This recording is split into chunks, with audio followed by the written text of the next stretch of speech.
हाय, कैसे हो आप लोग। पता है आज ना इस वाली वीडियो में हम लोग अपने चैप्टर नंबर जो 7 है हमारा कोऑर्डिनेट ज्योमेट्री उसका ना एक क्वेश्चन मुझे यहां पर देख रहा था मैं सुबह, वो काफी ज्यादा अच्छा लगा। तो मैंने सोचा कि इस क्वेश्चन को एक काम करते हैं, आपके साथ भी शेयर करते हैं, इसकी वीडियो बनाते हैं।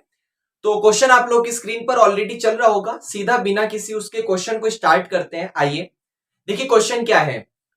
The area of a triangle is 5 square unit. आपके पास ना कोई एक ट्रायंगल होगा। बेसिक सी बात है, आपके पास कोई ना कोई ट्रायंगल होगा तो उसका एरिया भी आपको पता होगा। तो उसने इस लाइन में यही लिखा हुआ है कि the area of a triangle is 5 square unit. किसी ट्रायंगल का जो एरिया है वो 5 स्क्वायर यूनिट है।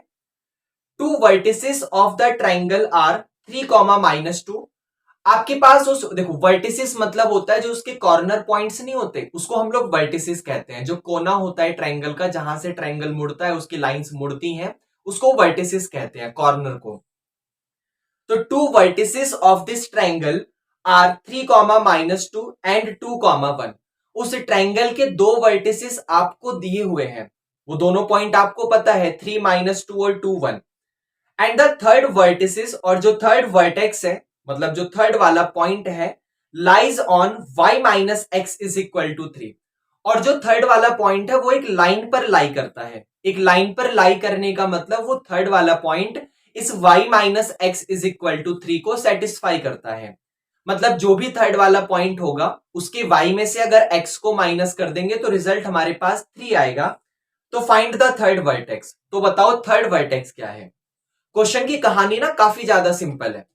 क्वेश्चन की कहानी काफी ज्यादा सिंपल है। उसने आपसे सिर्फ ये कहा है कि आपके पास ना एक ट्रायंगल है। लेट से मैंने यहां पर आपके पास ये एक ट्रायंगल बनाया। सिंपल सी कहानी है। अब इस ट्रायंगल का आपको सबसे फर्स्ट वाली लाइन में इस वाले ट्रायंगल का एरिया दिया हुआ है। उसने यहां पर आपसे कहा हुआ है कि जो एरिया ऑफ ट्रायंगल है, जो यहां पर ट्रायंगल का एरिया है वो 5 स्क्वायर यूनिट है। वो 5 स्क्वायर यूनिट है। मतलब यूनिट तो कुछ भी हो सकता है, अगर centimetre square, metre square, unit कुछ भी हो सकता है, तो वो 5 उसका एरिया है। और इस ट्रायंगल के दो वर्टिसेस यहां पे दिए हुए हैं। लेट से मैंने नाम दिया ट्रायंगल का ए, यहां पर नाम दिया बी, यहां पर नाम दिया सी। तो ये जो ए वाला पॉइंट है या बी वाला पॉइंट है या सी वाला पॉइंट है, इसको हम लोग वर्टेक्स कहते हैं। Vertex, corner point. तो उसमें से दो वर्टेक्स आपको पता है, आप इसमें से किसी भी दो का नाम दे दो। पहले वाले का नाम दे दिया, लेट से हमने 3, -2। ए का नाम दे दिया 3, -2। और जो बी है उसका नाम दे दिया हमने यहां पर 2, 1। बी वाले का नाम दे दिया 2, 1। अब सी वाला वर्टेक्स हमें नहीं पता, वो हमें यहां पर निकालना है। सी वाला वर्टेक्स नहीं पता, वो हमें निकालना है। लेकिन उसने यहां पर एक कहानी दे दी। क्या कहानी दे दी कि जो ये सी वाला वर्टेक्स है ना, वो किसी एक लाइन पर लाई करता है। किसी भी एक लाइन पर लाई करता है। एग्जांपल के लिए मान लीजिए जैसे आपके पास ये एक ट्रायंगल है, ट्रायंगल में ये और ये हमें पता है।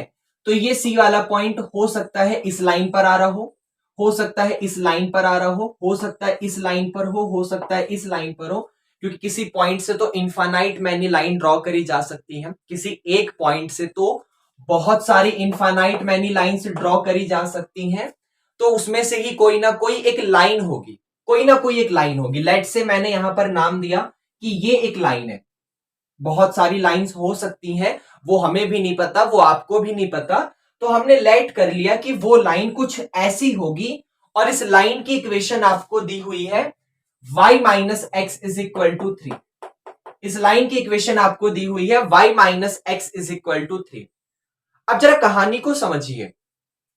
क्वेश्चन वाले ने कहा हुआ है कि अगर ये सी वाला पॉइंट, अगर ये सी वाला पॉइंट इस लाइन के ऊपर लाई करता है, मतलब एक लाइन ऐसे जा रही थी, एक लाइन ऐसे जा रही थी और उसके ऊपर यहां पर एक पॉइंट आ गया सी। तो अगर किसी कहानी में किसी लाइन के ऊपर कोई पॉइंट लाई करता है ना, कोई पॉइंट आ जाता है, तो इसका मतलब वो पॉइंट उस लाइन को सेटिस्फाई करता है। जब आप उस पॉइंट की वैल्यूज को उठा के उस लाइन के ऊपर रखोगे तो रिजल्ट आपका सेटिस्फाई करेगा, रिजल्ट सेटिस्फाई करेगा।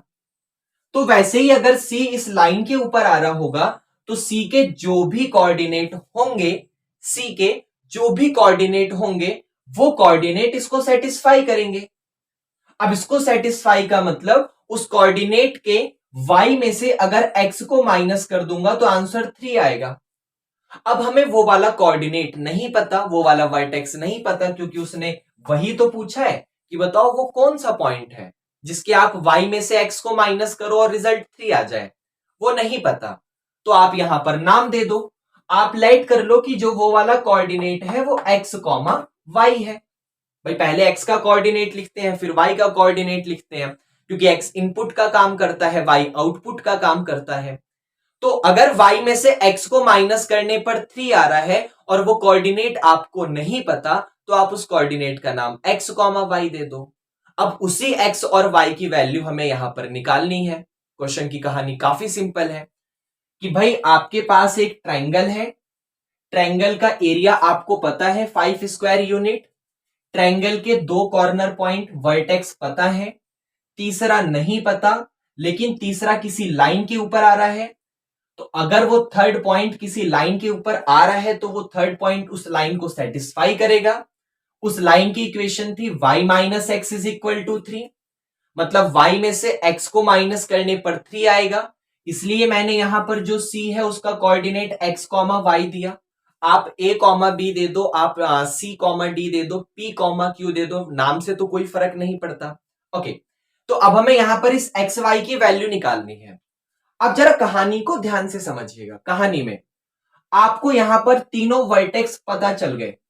भाई पहला 3 कॉमा माइनस 2 पता चल गया, ए का कोऑर्डिनेट 3 कॉमा माइनस 2 आपको पता चल गया, बी का कोऑर्डिनेट 2 कॉमा 1 भी आपको पता चल गया, और सी के कोऑर्डिनेट का तो अभी अभी हमने नाम दिया है x कॉमा y, ये भी आपको पता चल गया। तो अगर आपको किसी ट्रायंगल के तीनों कोऑर्डिनेट पता चल गए और इनडायरेक्टली आपको ट्रायंगल का एरिया गिवन है, बुक वाले ने दिया हुआ है ट्रायंगल का एरिया, तो एक काम करो, ट्रायंगल के एरिया का फॉर्मूला निकाल लो, मतलब उस फॉर्मूले से यहां पर इसको सॉल्व करो, रिजल्ट आपके पास कुछ ना कुछ बनेगा। जैसे आपको पता है कि जो हम लोग 10th क्लास में पढ़ते हैं, वो 10th क्लास में ट्रायंगल का एरिया क्या होता है। 10th क्लास में अगर हम लोग यहां पर ट्रायंगल का एरिया निकालते हैं तो वो क्या होता है, वो होता है 1/2 के साथ, यहां पर ऐसे मॉडुलस का साइन लगा होता है, मतलब एरिया कभी नेगेटिव नहीं आना चाहिए, वैसे भी कभी नेगेटिव नहीं होता। आप जब किसी चीज का एरिया निकालते हैं, किसी जगह को देखते हैं, तो या तो वो जगह होगी ही नहीं तो एरिया 0, और अगर वहां पर कोई ना कोई जगह बन गई तो उसका एरिया पॉजिटिव आता है।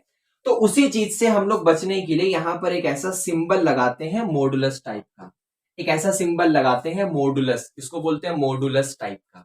ओके, वो एरिया होता है 1/2 के साथ, मॉडुलस के अंदर x1 y2 minus y3 plus का x2 y3 माइनस y1, फिर प्लस का x3 के साथ y1 माइनस y2, ये यहां पर एरिया होता है 1/2 के साथ, मॉडुलस के अंदर x1 y2 minus y3 plus का x2 के साथ y3 माइनस y1 और प्लस का x3 के साथ y1 माइनस y2, ये यहां पर ट्रायंगल का एरिया होता है। अब समझने वाली बात है कि ये x1 y1 x2 ये सब क्या है, ये वर्टेक्स है, ये वर्टेक्स है। जैसे इस वर्टेक्स में यहां पर फर्स्ट वाले पॉइंट का मैं नाम दे रहा हूं x1 y1, मतलब x1 की वैल्यू 3 है और y1 की वैल्यू माइनस का 2 है। अच्छा वीडियो क्लियर आ रही है क्या, एक सेकेंड, हाँ वीडियो बिल्कुल क्लियर है, नो इश्यू। ओके ठीक है, फर्स्ट वाले कोऑर्डिनेट में मैं इसका नाम दे रहा हूं x1 y1, इसका मतलब x1 3 है और y1 माइनस का 2 है। सेकंड वाले कोऑर्डिनेट में मैं इसका नाम दे रहा हूं x2 y2, मतलब x2 2 है और y2 1 है। और थर्ड वाले कोऑर्डिनेट में मैं नाम दे रहा हूं x3 और y3, मतलब x3 x है और y3 यहां पर सिंपल y है। ये कहानी हमारे पास है। अब एक काम करो, जो जो रिजल्ट पता उठा के पुट करो। जैसे ट्रायंगल का एरिया पता है, ट्रायंगल का एरिया कितना है 5, तो एक काम करो ना, एरिया की जगह 5 लिख दो, ये 1/2 को एज इट इज रहने दो।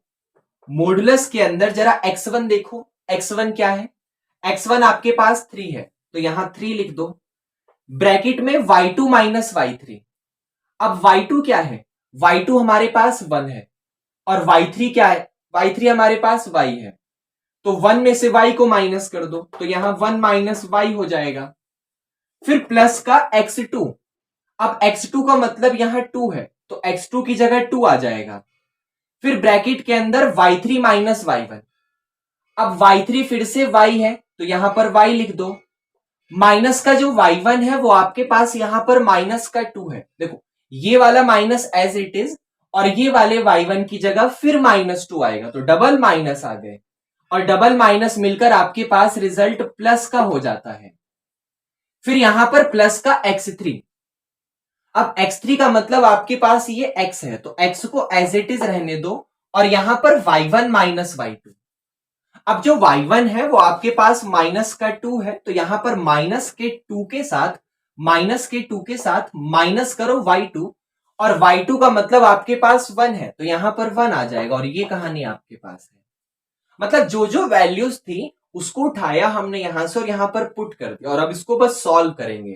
कैसे सॉल्व होगा देखो, यहां पे 2 डिवाइड में है, तो एक काम करो 2 को 5 के पास मल्टीप्लाई में भेज दो, तो ये आपका यहां पे 2 5 जा 10 हो जाएगा, 2 5 जा 10 हो जाएगा, और यहां मॉडुलस के अंदर इसको सॉल्व करो। एक काम कर लो, जरा 3 को ब्रैकेट के अंदर भेजो, तो आपको मिलेगा 3 1 जा 3, और माइनस का 3 की y में करोगे तो 3y आ जाएगा।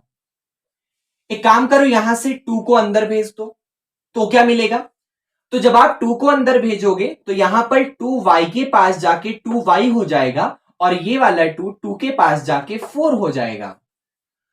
यहां पे देखो, माइनस का 2 और माइनस का 1 माइनस का 3 होता है, और माइनस के 3 की मल्टीप्लाई जब x में करोगे तो आपके पास माइनस का 3x ही आ जाएगा। भाई -2 और -1 माइनस का 3 होता है, माइनस के 3 की मल्टीप्लाई x में करोगे तो माइनस का 3x ही आ जाएगा। अब इसको फिर देखो और क्या कर सकते हो, इसको मतलब थोड़ा सा और सॉल्व करो। कैसे सॉल्व होगा देखो, यहां पे 3 और 4 जो है वो प्लस हो जाएगा, क्योंकि प्लस प्लस प्लस होता है, तो 3 और 4 आपके पास हो गया 7, मॉडुलस के अंदर 7। अच्छा, माइनस का 3y में से 2y करोगे तो आपके पास देखो माइनस का 3y और प्लस के 2y आपके पास माइनस प्लस माइनस होगा, तो 3y में से 2y गया तो माइनस का y बच जाएगा, और ये माइनस का 3x एज इट इज, ये माइनस का 3x एज इट इज, मतलब ये कहानी हमारे पास आ गई। अब यहां समझने वाली बात क्या है कि जब भी हम लोग यहां पर इस मॉडुलस को हटाते हैं ना, जब भी हम लोग यहां पर इस मॉडुलस को हटाते हैं तो हमारे पास दो रिजल्ट मिलता है, ये आपके लिए बिल्कुल नई चीज है। जब भी हम लोग यहां पर इस मॉडुलस को हटाते हैं तो हमारे पास सामने वाला रिजल्ट दो अलग अलग पार्ट्स में डिवाइड हो जाता है, एक बार प्लस में और एक बार माइनस में। मतलब जो अगर हमारे पास ये मॉडुलस है, मान लो मैंने इसे यहां पर हटाया, तो ये जो प्लस का 10 है आपको दिख रहा होगा, ये जो प्लस का 10 है, ये प्लस का 10 यहां पर दो पार्ट्स में डिवाइड हो जाएगा, दो अलग अलग पार्ट्स में। एक तो होगा प्लस का 10, एक तो होगा प्लस का 10, और अंदर वाली कहानी एज इट इज, मतलब 7 माइनस का y माइनस का 3x, ये वाली कहानी एज इट इज। और एक आपके पास होगा वही माइनस का 10 हो जाएगा, वो प्लस का 10 नहीं, वो माइनस का 10 हो जाएगा, और अंदर वाली कहानी एज इट इज, मतलब 7 माइनस का y और माइनस का 3x। क्या ये आपको समझ आया कि जब भी आप इस मॉडुलस के साइन को हटाते हैं तो सामने वाला रिजल्ट ना दो पार्ट्स में जाता है, एक बार प्लस वाले पार्ट में जाता है और एक बार माइनस वाले पार्ट में। बेसिकली ये यहां पर ना 11th क्लास का टॉपिक है, मॉडुलस फंक्शन, वहां पर हमें मिलता है, तो वहां पर हम लोग उसको समझाते हैं। लेकिन 10th क्लास में उसके कहीं कहीं छोटा छोटा यूज है, तो उसको बस हैंडल करने के लिए हमें छोटी छोटी बातें याद रखनी पड़ती हैं। जैसे क्या याद रखा कि जब आप मॉडुलस को हटाते हैं तो दो रिजल्ट मिलता है, एक बार वो रिजल्ट सामने वाला प्लस में चला जाता है और एक बार वही रिजल्ट माइनस में चला जाता है। अब जरा इसको थोड़ा और देखो, मैं इस पार्ट को रफ करता हूं, ये डायग्राम वाले पार्ट को, इसको थोड़ा सा और देखो, मैं यहां कर लेता हूं। ओके, यहां पे क्या कर सकते हो, एक काम करो प्लस के 7 को इधर बुला लो, तो प्लस का 7 जब इधर जाएगा तो 10 में से 7 गया तो आपके पास रिजल्ट आ जाएगा। ओके, 10 में से 7 गया तो आपके पास रिजल्ट आ जाएगा 3, और यहां पर माइनस का y और माइनस का 3x as it is, minus का y और माइनस का 3x ये एज इट इज। और इस वाली कहानी में जब प्लस का 7 इधर आएगा तो माइनस का 7 हो जाएगा, तो माइनस का 10 और माइनस का 7 माइनस का 17 हो जाएगा। माइनस का 10 और प्लस का 7 इधर आके -7 माइनस का 17 हो जाएगा, और वहां पे माइनस का y और माइनस का 3x ये एज इट इज रहेगा, ये वाला फंक्शन एज इट इज रहेगा। अब जब उस एरिया वाले रिजल्ट को हमने सॉल्व करा तो हमारे पास ना यहां पर एक दो अलग अलग इक्वेशन आ गई।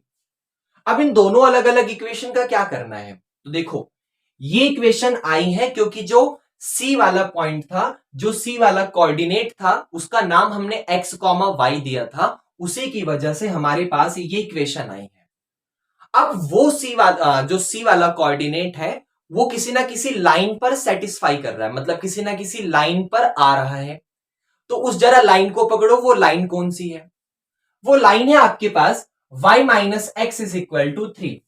तो आप लोग ज्यादा कुछ मत करो, जो सी वाला लाइन है, मतलब जो सी वाला कोऑर्डिनेट का लाइन है y minus x is equal to 3, और जो हमारे पास अभी अभी ये लाइंस आई हैं इनको एलिमिनेट कर लो। मतलब सी वाले कोऑर्डिनेट को एक बार इसके साथ एलिमिनेट कर लो, एक्स वाई आ जाएगा, एक बार इसके साथ एलिमिनेट कर लो, एक्स वाई आ जाएगा। बेसिकली दो अलग अलग वैल्यूज आएंगी क्योंकि इक्वेशन भी तो दो अलग अलग आई हैं।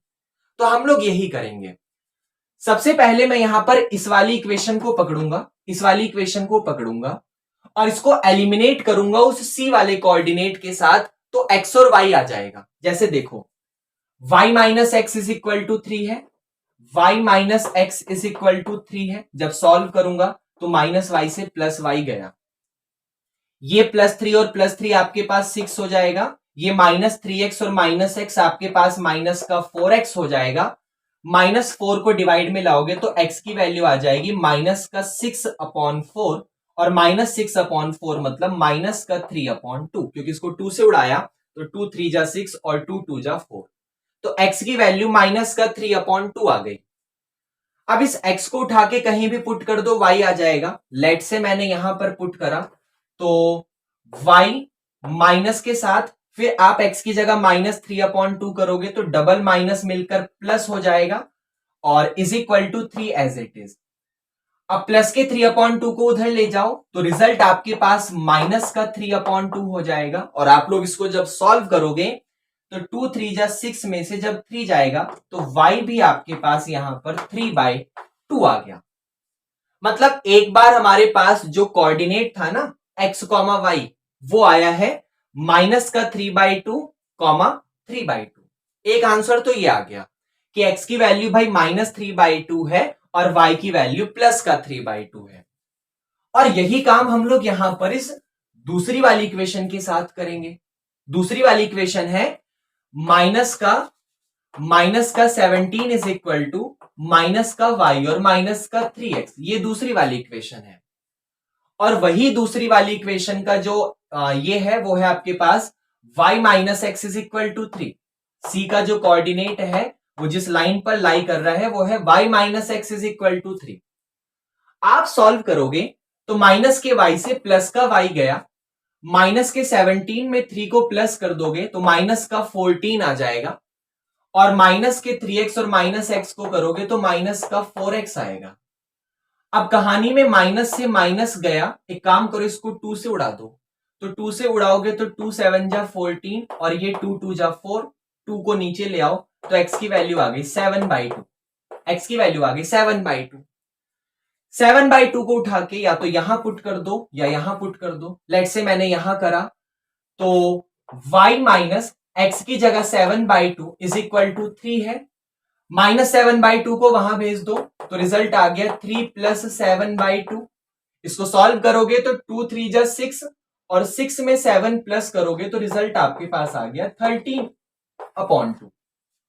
तो आपने देखा आपके पास x और y जो वो c वाला कोऑर्डिनेट था, जो कोऑर्डिनेट हमें नहीं पता थे सी वाले, वो दो आए हैं। या तो वो कोऑर्डिनेट हमारे सामने -3/2, 3/2 है, या तो वो कोऑर्डिनेट हमारे सामने 7/2, 13/2 है। ये हमारे पास यहां पर सिंपल सा रिजल्ट था। क्या करा हमने पूरी कहानी में? पहले तो उसने दिया क्या था वो जरा उसको रिवाइज करो। आपके पास ना एक ट्रायंगल था, ट्रायंगल का एरिया पता था 5 स्क्वायर यूनिट, ट्रायंगल के 2 वर्टिसेस पता थे, तीसरा नहीं पता था, लेकिन तीसरा वाला वर्टिसेस किसी लाइन पर आ रहा था। अब किसी पॉइंट पर इनफाइनाइट मैनी लाइन ड्रॉ करी जा सकती हैं, उसमें से लेट कर लो कि भाई ये वाली एक लाइन है या ये वाली एक लाइन है जिस पर ये सी पॉइंट आ रहा था, और उस लाइन का इक्वेशन आपको पता है y minus x is equal to 3। अब वो सी वाला पॉइंट उस लाइन के ऊपर आ रहा है, मतलब वो सी उस लाइन को सेटिस्फाई करेगा। मतलब सी वाला जो भी पॉइंट आएगा उसके y में से x को माइनस करने पर 3 आएगा। इसलिए मैंने क्या करा, सी वाले कोऑर्डिनेट का नाम दे दिया x, y। अब क्योंकि बात यहां पर एरिया की हो रही है, तो मैंने क्या करा, एरिया वाला फॉर्मूला ही लगाया, और वो एरिया वाला फॉर्मूला होता है 1/2 के साथ मॉडुलस के अंदर x1 y2 माइनस y3, फिर x2 y3 माइनस y1, फिर x3 y1 माइनस y2, ये फॉर्मूला होता है। अब वो जो कोऑर्डिनेट थे 3, -2, 2, 1, x, y, उनका नाम दे दिया। जैसे इसका नाम दे दिया x1 y1, x2 y2, x3 y3, ये नाम दे दिया। एरिया की जगह 5 पुट कर दिया, और ये वैल्यूज भी मैंने यहां पर पुट कर दी, और इसको सॉल्व करा तो एक ऐसी कहानी सी बन गई 7 माइनस y माइनस का 3x। अब जब मैं यहां पर इस मॉडुलस वाले साइन को हटाऊंगा तो रिजल्ट 2 पार्ट्स में चला जाएगा, एक बार प्लस वाले पार्ट में चला जाएगा और एक बार माइनस वाले पार्ट में चला जाएगा, जिसकी वजह से 2 इक्वेशन आ जाएंगी, एक ये वाली इक्वेशन और एक ये वाली इक्वेशन। तो अब 2 इक्वेशन आई हैं तो आंसर भी 2 अलग अलग आने वाले हैं। तो मैं क्या करूंगा, मैं एक बार इस वाली इक्वेशन को उस सी वाली इक्वेशन के साथ सॉल्व करूंगा, एलिमिनेट करा मैंने, वहां से एक्स और वाई की वैल्यू निकाली, और एक बार इस वाली इक्वेशन को उस सी वाली इक्वेशन के साथ एलिमिनेट करूंगा, सॉल्व करूंगा, और अपनी एक्स और वाई की वैल्यूज को निकालूंगा। ये हमारे पास यहां पर इस क्वेश्चन में करना था। जैसा भी क्वेश्चन लगा आपको कमेंट करके फीडबैक दीजिए। अगर कोई नया क्वेश्चन है ना तो उसको कमेंट में कर दो, रिप्लाई करूंगा, क्योंकि ज्यादा भी तो वो है नहीं, तो रिप्लाई करेंगे। और कोई नया क्वेश्चन है, अच्छा क्वेश्चन है, तो उसको दो, उसकी वीडियो बनाएंगे ताकि सब उसको करें। और बाकी जैसा भी लगा सब्सक्राइब करिए चैनल को और कमेंट करके फीडबैक दीजिए।